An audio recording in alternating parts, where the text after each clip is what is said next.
संतोष देशमुख हत्या प्रकरणातील आरोपी वाल्मिक कराडच्या जामीन अर्जावरती आज सुनावणी होणार नाही।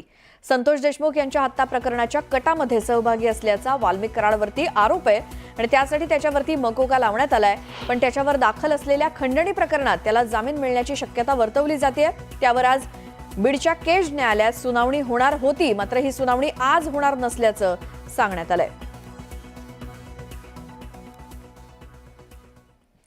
आता पुढची बातमी ती म्हणजे मस्साजोगचे सरपंच संतोष देशमुख हत्या प्रकरणातील 6 आरोपींची सीआयडी कोठडीची मुदत आज संपते। त्यामुळे या आरोपींना विशेष मकोका कोर्टात हजर केलं जाणार आहे। सर्व आरोपींना व्हिडिओ कॉन्फरन्सिंगद्वारे कोर्टात हजर केलं जाईल। सुरक्षेच्या कारणास्तव एसआयटी कडनं ही खबरदारी घेण्यात आली आहे। सुदर्शन घुले, धुळे, सांगळे, सिद्धार्थ सोनावणे या तिघांसोबतच महेश केदार, विष्णू चाटे, प्रतीक घुले यांची सुद्धा कोठडीची मुदत आज संपते आणि या आरोपींवरती हत्येसोबतच मकोकाचा तर काहींवरती अॅट्रॉसिटीचा गुन्हा दाखल आहे। या आरोपींना आज व्हिडिओ कॉन्फरन्सिंगद्वारे कोर्टामध्ये हजर केलं जाणार आहे।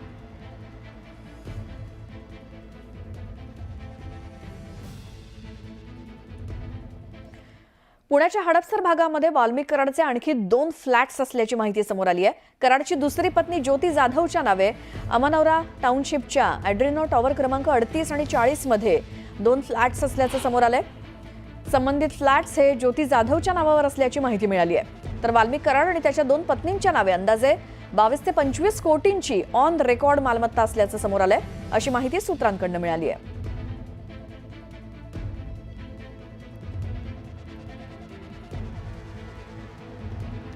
वाल्मिक कराडच्या संपत्ती संदर्भात अनेक नवनवे खुलासे दररोज होत आहेत आणि मोठ्या प्रमाणात त्याच्या मालमत्ता समोर येत आहेत।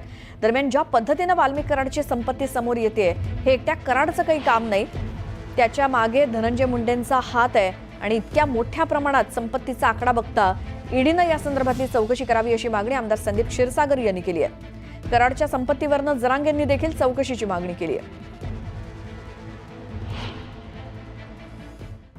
म्हणजे मी सुरुवातीपासून एकच गोष्ट सांगतोय की एक तर मास्टर माइंड म्हणून ते आहेत आणि दुसरं त्यांना संरक्षण धनंजय मुंडे साहेबांचं भेटते स्पष्टपणे दिसून येतं ना तुम्हाला हा म्हणजे वाल्मिक कराडाचे हात एवढे वरच्यापर्यंत असतील हे तुम्हाला असं वाटतं?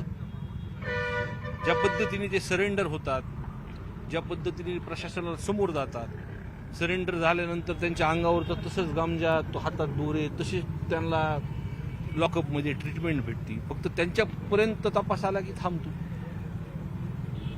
हा विषय तर पूर्ण महाराष्ट्र बघत आहे ना। हे सीडीआर मोबाईलचे सगळे तपासले त्या कालावधीमधले, ते सीडीआर तपासले ना, सगळं काही लक्षात येतं। सगळं त्यावेळेस प्रशासनाला कोणी फोन केले होते, तुम्ही प्रॉपर्टी संदर्भातला सुद्धा जो काही विषय तुम्ही निघतोय त्याच्या ट्रान्झॅक्शनवर पण तो सगळं लक्षात येईल ना।